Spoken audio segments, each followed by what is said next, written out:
मैं स्टाफ के लिए परमेश्वर से प्रार्थना कर रहा था और परमेश्वर ने मुझे एक शब्द दिया स्टाफ के लिए द्वारपाल, और फिर और इंतजार करने पर उसने मुझे लय व्यवस्था 27 से एक और शब्द दिया।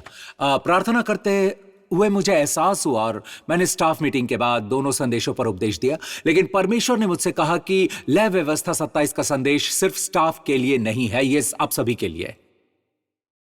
ओके ठीक है पास्टर प्रिंस, सुबह सुबह लय व्यवस्था। हाँ, मैं आपको लय व्यवस्था की बातें बताने वाला हूं, लेकिन मैं आपसे कहूंगा कि आप अपना धैर्य बनाए रखें। हम इसे पहले पढ़ेंगे, ओके? पहले अपना धैर्य बनाए रखें, ओके? जल्दी नतीजे पर ना पहुंचे, जल्दी पढ़ेंगे, ऑलराइट? फिर यहोवा ने मूसा से कहा, परमेश्वर किससे बात कर रहा है? अत्यंत महत्वपूर्ण, ध्यान दीजिए, परमेश्वर किससे बात कर रहा है? मूसा से, ओके? याद रखें, कभी कभी वो हारून से भी बात करता है, लेकिन यहां मूसा है, वो मूसा से बात कर रहा है। फिर यहोवा ने मूसा से कहा, तो जब परमेश्वर तू कहता है तो संदर्भ में मूसा की बात हो रही है। फिर यहोवा ने मूसा से कहा कि इजराइलियों से यह कह कि जब कोई विशेष संकल्प माने, अब जब आप संकल्प मानते हो तो इसका क्या मतलब है? इसमें मनुष्य शक्ति है, इसमें ऊर्जा है।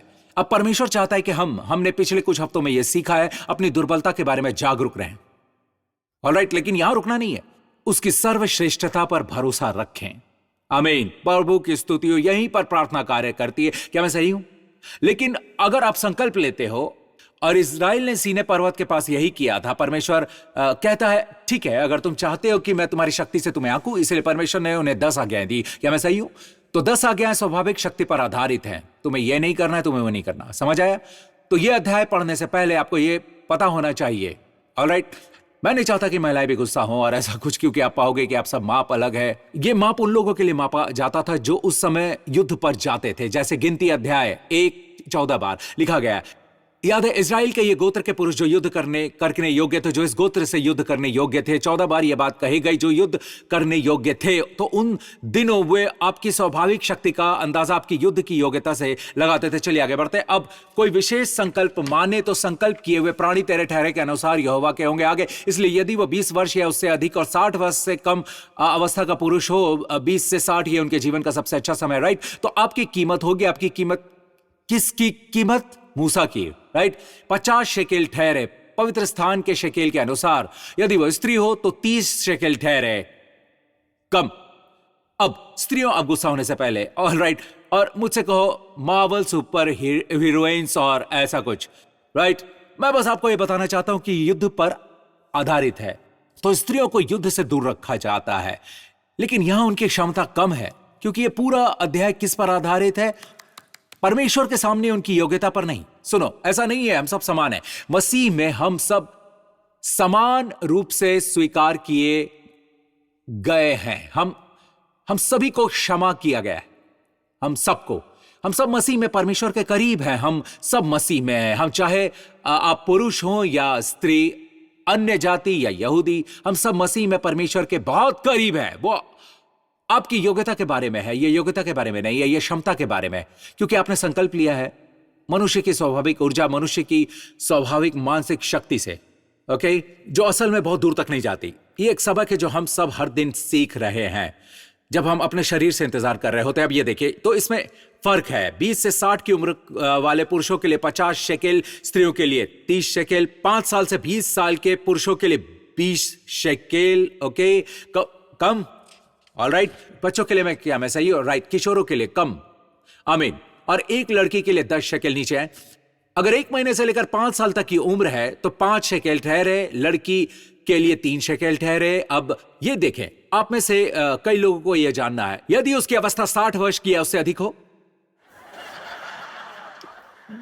और वो पुरुष हो तो उसके लिए 15 शेकेल। तो आपकी जिंदगी का सबसे अच्छा समय 50 शेकेल था, ऑलराइट? पवित्र स्थान के शेकेल के अनुसार, आमीन। और ये सालाना टैक्स जैसा था, ओके, उन दिनों में, लेकिन ये सत्य दर्शाने के लिए है। तो मेरी बात आखिर तक सुने और फिर आप उस खूबसूरत सत्य को देख पाओगे जो परमेश्वर ने हमारे लिए रखा। और आप साथ ही ये भी सीखते हैं कि लय व्यवस्था को कैसे सिखाना है। परमेश्वर ने लय व्यवस्था को तुलना और अंतर दिखाने के लिए रखा है। तो इसे देखिए, सिर्फ तुलना और अंतर नहीं, कई बार ये मसीह को दर्शाता है, बलिदानों और रस्मों और समारोहों के द्वारा। तो यहां लिखा है, यदि उसकी अवस्था 60 वर्ष की या उससे अधिक और वो पुरुष हो तो उसके लिए 15 शेकेल। तो ये बुढ़ापा है आने वाला। दुनिया यही कहती है, दुनिया कहती है कि जब आप 60 या उससे ज्यादा के हो तो आप अपने ढलते सालों में हो।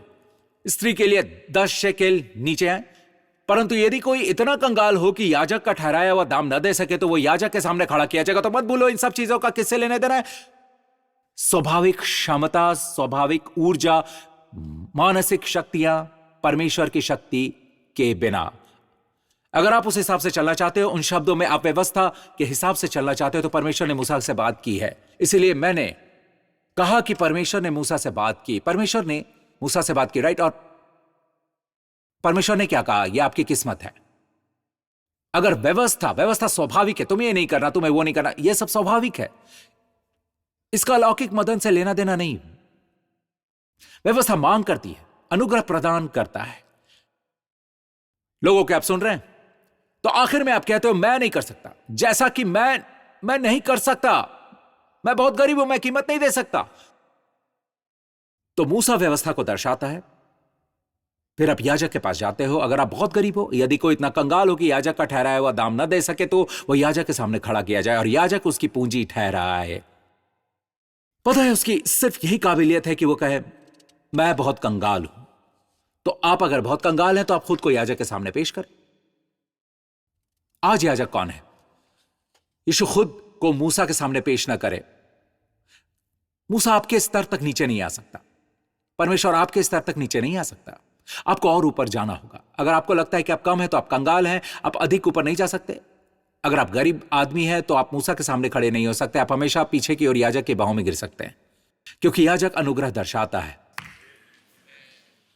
कम ऑन, याजक अनुग्रह दर्शाता है। आमीन। बाइबल में याजक का पहला जिक्र मलीकी सिदक का है, जो परम प्रधान ईश्वर का याजक है और रोटी और दाखमधु लाता है। मांग नहीं करता बल्कि प्रदान करता है। आमीन। याजक अनुग्रह दर्शाता है। क्या मुझे एक अच्छी आमीन मिल सकती है? ऑलराइट। आप मूसा के सामने खड़े होने के लिए कंगाल हो तो आप पीछे याजक की बाहों में गिर सकते हो और याजक एक कीमत तय करेगा। यह आपको कीमत भी नहीं बताता, क्योंकि जब याजक कीमत तय करता है, आपको बता दूं, आपकी कीमत सबसे अच्छे समय में 50 शकेल से भी ज्यादा है। आमीन। तो चर्च, मैं यहां यह शास्त्र भाग दिखाकर क्या बता रहा हूं? मैं बता रहा हूं कि परमेश्वर चाहता है कि आप मजबूत और सेहतमंद रहें और अलौकिक में जीवन जिएं। यह सब स्वाभाविक है। तो यह सत्य है। या अगर आप स्वाभाविक हैं, राइट, जब आप 1 महीने से 5 वर्ष तक के होते हैं तो आप कमजोर होते हैं, राइट। जब आप 20 से 60 साल के होते हैं तो वो कहते हैं कि यह आपका सबसे अच्छा समय है। ये सब स्वाभाविक है और यह सत्य है, और आपका शरीर उसी तरह प्रतिक्रिया देता है। यह सत्य है। स्वाभाविक के आधार पर आपका अंदाजा लगाते हुए मेडिकल साइंस भी आपको यही बताएगा, तो हम इसका इंतजार नहीं करते हैं। यह सत्य है। 60 के बाद बुढ़ापा आता है, यह सत्य है। याद रखें, मैंने कहा था कि यह सत्य है। ऑलराइट, स्वाभाविक में। ओके, हम में से कुछ असल में 60 के करीब हैं, तो ये आ रहा है, राइट, और ये स्वाभाविक है, ऐसा ही है। तो हम स्वाभाविक का इनकार नहीं करते, हम इनकार नहीं करते। असल में ये पूरी बात आपको स्वाभाविक घोषित करने के लिए कहती है, लेकिन परमेश्वर चाहता है कि उसके लोग अनुग्रह के अधीन जिए। तो क्या ऐसा कोई है जो इसे नकारता है? पुराने नियम में भी जिससे असल में लोग व्यवस्था के अधीन थे। हां, मूसा ऐसा था व्यवस्था विवरण में। जब वो मरा, बाइबल कहती है मूसा अपनी मृत्यु के समय 120 वर्ष का था, परंतु न तो उसकी आंखें धुंधली पड़ी और न उसका पौरुष घटा था। अब्राहम को देखो। अब्राहम हमारे विश्वास का पिता। बाइबल कहती है अब्राहम हमारे विश्वास के पिता हैं। और देखो क्या हुआ जब यहोवा 2 स्वर्गदूतों के साथ उसे मिलने आया, राइट। अब्राहम मम्रे में बांज वृक्षों के बीच कड़ी धूप के समय तंबू के द्वार पर बैठा हुआ था। तब यहोवा ने उसे दर्शन दिया। नीचे आप देखते हैं उसने क्या कहा। अब्राहम तुरंत तंबू में सारा के पास गया और कहा 3 सा मैदा जल्दी से गूंथ और फूल के बना। और फिर अब्राहम गाय बैल के झुंड में दौड़ा। अब्राहम गाय बैल के झुंड में दौड़ा और उसने कोमल और अच्छा बछड़ा लिया। अब्राहम ने क्या किया? दौड़ा। अब जहां तक मुझे पता है, राइट, एक उम्र होती है जब आप दौड़ नहीं पाते हैं, आप चलते हो, और फिर स्वाभाविक तौर पर आप चलते नहीं, आप रेंगते हो। और फिर कुछ लोग तो चलते या रेंगते भी नहीं, वे लेटे लेटे ही रहते हैं। ओके, तो ये तो स्वाभाविक है। लेकिन यहां ये आदमी अब्राहम झुंड में दौड़ा। मैं एक दिन ये पढ़ रहा था, जब ये शब्द मेरी नजर में आया, दौड़ा, और मैंने कहा वाओ, ये तो हमेशा से ऐसा ही है, मैंने इसे नहीं देखा। जब आप कह सकते हो तो पास्टर प्रिंस, अब्राहम उस समय अभी भी जवान था। ये इस अध्याय में क्या 18, राइट, 18, राइट। इससे पहले वाला उत्पत्ति 17 पढ़े। अब्राहम कितने साल का था? पढ़े, जब अब्राहम 99 वर्ष का हो गया। तो यह अगला अध्याय वो 99 वर्ष के होने के बाद का है। क्या वो ठीक था? उसका शरीर ऐसा नहीं था। आइए रोमियो 4 को देखें। रोमियो 4 हमें बताता है अब्राहम अपने मरे हुए से शरीर की सी दशा जानकर भी विश्वास में निर्बल ना हुआ। तो उसका शरीर कोई खास नहीं था, जैसे 100 साल की उम्र में, पता है उन दिनों उनका शरीर जवान रहता था। नहीं नहीं नहीं नहीं नहीं, उसका शरीर अन्य आदमी की तरह ही पहले ही मर चुका था। 100 साल पहले का पहले मर चुका था। उसने क्या किया? वो विश्वास में निर्बल क्यों नहीं था? उसने स्वाभाविक तथ्य पर ध्यान नहीं दिया। अगर उसने स्वाभाविक तथ्य पर ध्यान नहीं दिया तो उसने क्या सोचा? आप में से कई लोग, आपकी उम्र बढ़ रही है, ओके, आपकी उम्र बढ़ रही है, आपकी उम्र बढ़ती है, ये औसत ये और बढ़ती जाती है, क्योंकि आपकी उम्र हमेशा बढ़ती बढ़ती बढ़ती रहती है। क्या मैं सही हूं? इसलिए उम्र बढ़ रही है। बाइबल कहती है कि अब्राहम की उम्र बढ़ी लेकिन उसका शरीर नहीं बढ़ा। अब सुनिए, मुझे कहना होगा, मैंने एक सही चेतावनी दी कि जब वो विश्वास से चला तो कुछ हुआ। परमेश्वर आपको बता रहा है, क्या आप अपने शरीर पर विचार करेंगे? क्या आज आप अपनी उम्र पर विचार करेंगे? क्या आप इस तथ्य पर विचार करेंगे कि आप अब 70 या 60 या 50 के हैं? आमीन। क्योंकि अब्राहम ने अपने मरे हुए शरीर की दशा जानकर, तो तथ्य, स्वाभाविक तथ्य यह है कि उसका शरीर अब मर चुका है। ओके, लेकिन उसने क्या सोचा? और उसने सारा के गर्भ के मरे होने पर भी ध्यान नहीं दिया। उसकी पत्नी का गर्भ मर चुका था। ओके, तो ये तथ्य है। पवित्र आत्मा हमसे तथ्य नहीं छिपाता, स्वाभाविक तथ्य, लेकिन स्वाभाविक तथ्य, राइट? तो आज लोग कह रहे हैं आपको पास्टर प्रिंस की तरह वास्तववादी होना चाहिए। ये सब जवानी और शक्ति के मामले में है, आपको वास्तववादी होना चाहिए। वास्तववादी किन मायनों में? परमेश्वर से अधिक वास्तविकता को कौन देख सकता है?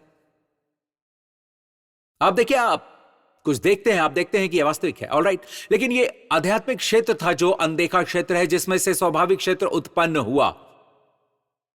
आपकी समझ बहुत सीमित हो जाती है अगर आप सिर्फ अपने 5 इंद्रियों पर निर्भर रहते हो, क्योंकि आप एक आत्मा हो और आप में आत्मा है, इसलिए हर चीज, हर दिखने वाली चीज सब खत्म हो जाएगी। और जो अनंत है, आपका आत्मिक मनुष्य हमेशा जीवित रहेगा, लेकिन अनदेखे क्षेत्र में हमेशा नहीं रहना है। हमारे पास शरीर है। यरूशलेम नगर, आपको पता है, परमेश्वर का स्वर्गीय नगर है। स्वर्ग और वो सब कुछ वास्तविक होगा, देखा जाएगा, छुआ जाएगा, धरती पर जीवन से ज्यादा वास्तविक होगा, क्योंकि ये एक अनदेखा आत्मा था जिसने इस भौतिक क्षेत्र को उत्पन्न किया। तो परमेश्वर चाहता है कि हम इब्राहिम की तरह विश्वास से जीना सीखें। तो अगर इब्राहिम ने अपने उस शरीर पर ध्यान नहीं दिया जो अब स्वाभाविक तौर पर मरा हुआ था, और न ही अपनी पत्नी के गर्भ में की मरी हुई दशा पर, तो उसने किस पर ध्यान दिया? उसने न अविश्वासी होकर परमेश्वर की प्रतिज्ञा पर संदेह किया, पर विश्वास में दृढ़ होकर परमेश्वर की महिमा की और निश्चय जाना कि जिस बात उसने प्रतिज्ञा की है वो उसे पूरा करने में भी समर्थ है।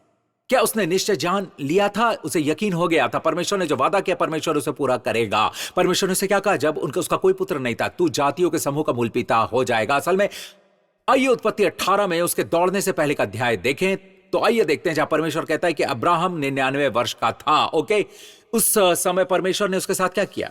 उत्पत्ति 17 देखो, राइट? ये वो अध्याय है जहां परमेश्वर कहता है मैं एल शद्दाई हूं। नीचे आए, देख मेरी वाचा तेरे साथ बंधी रहेगी, इसीलिए तू जातियों के समूह का मूल पिता हो जाएगा। इसीलिए अब से तेरा नाम अब्राहम न रहेगा, परंतु तेरा नाम अब्राहम होगा, क्योंकि मैंने तुझे ठहरा दिया है भूत काल, मैंने तुझे जातियों के समूह का मूल पिता ठहराया, जबकि सारा से उसका कोई पुत्र भी नहीं था और उसका शरीर मर चुका है।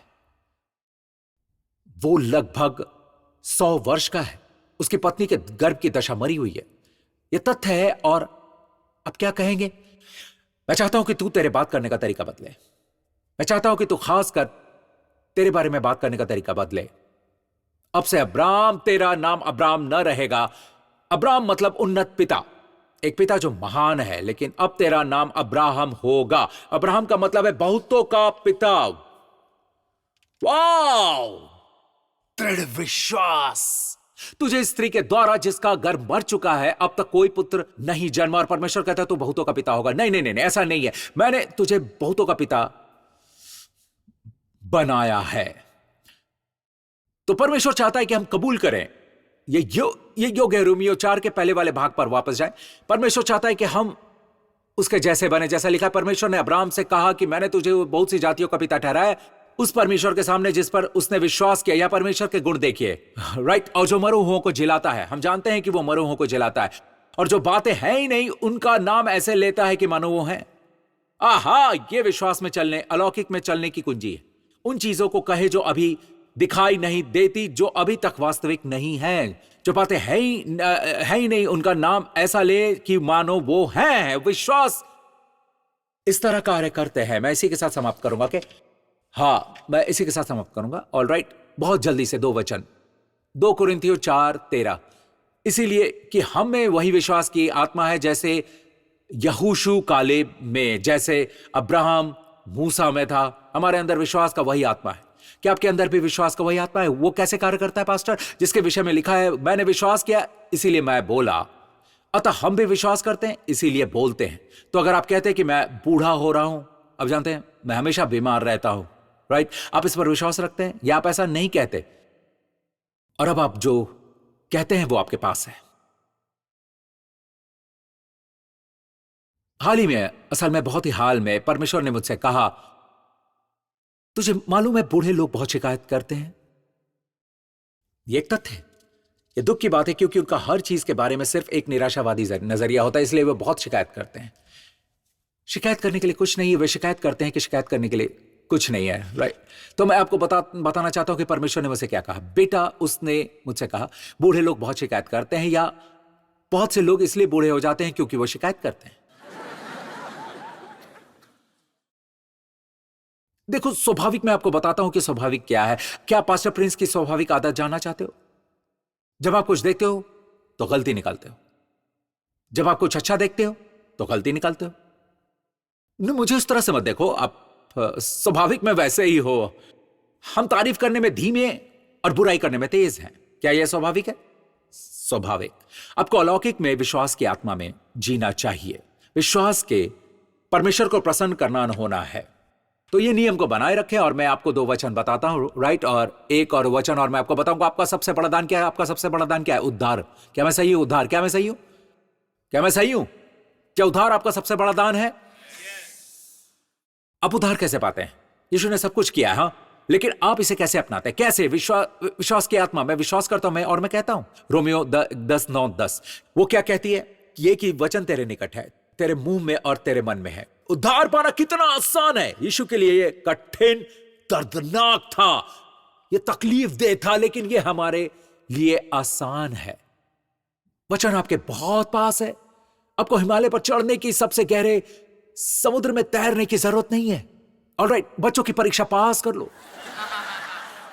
ऑलराइट, आपको बस इतना करना है, वचन आपके निकट है, इसे मुंह से कहें। उद्धार का वचन ये आपके मुंह में और आपके मन में है। हमेशा याद रखें, ये आपके मुंह में होना चाहिए इससे पहले कि आपके मन में उतरे। हे परमेश्वर, मुझे नहीं लगता मैं जवान हूं, मुझे नहीं लगता मैं सेहतमंद हूं, मुझे नहीं लगता मैं बलवान हूं। कबूल करें। हर बार जब आप प्रभु भोज लेते हैं तब कहें, हे प्रभु, आपके कोड़े खाने में से मैं चंगा हो गया हूं। मैं जवान हूं, मैं बलवान हूं, मैं सेहतमंद हूं। जैसे यीशु पिता के दाहिने हाथ जवान, बलवान और सेहतमंद है, वैसे ही मैं इस जगत में हूं, जवान, बलवान, सेहतमंद। जैसा यीशु का मन, वैसा ही इस जगत में मेरा मन भी है। आमीन। मुझे सब कुछ सिद्ध रीति से याद है। प्रभु की स्तुति हो। आपको यह कबूल करना होगा, लेकिन ये अभी तक प्रकट नहीं हुआ पास्टर प्रिंस, इसलिए अब्राहम को इतना समय लगा। सुनो, जिस दिन परमेश्वर ने उसे वादा किया था वो 20 साल पहले की बात है। उसका अपना एक निज पुत्र होगा, लेकिन ये तब तक प्रकट नहीं हुआ जब तक कि वो 99 साल का नहीं हुआ। और परमेश्वर कहता है, अपने बारे में बात करने का तरीका बदल। खुद से कहे, मैं बहुतों का पिता हूं। जबरदस्त। अगले साल पुत्र उत्पन्न हुआ। तो जो चीज गायब थी वो ये थी, मन में का विश्वास काफी नहीं है। मुझे विश्वास है, मुझे विश्वास है। पास्टर प्रिंस, आप क्यों कहते हैं मुझे विश्वास है, मुझे विश्वास है? क्या आपने कहा है?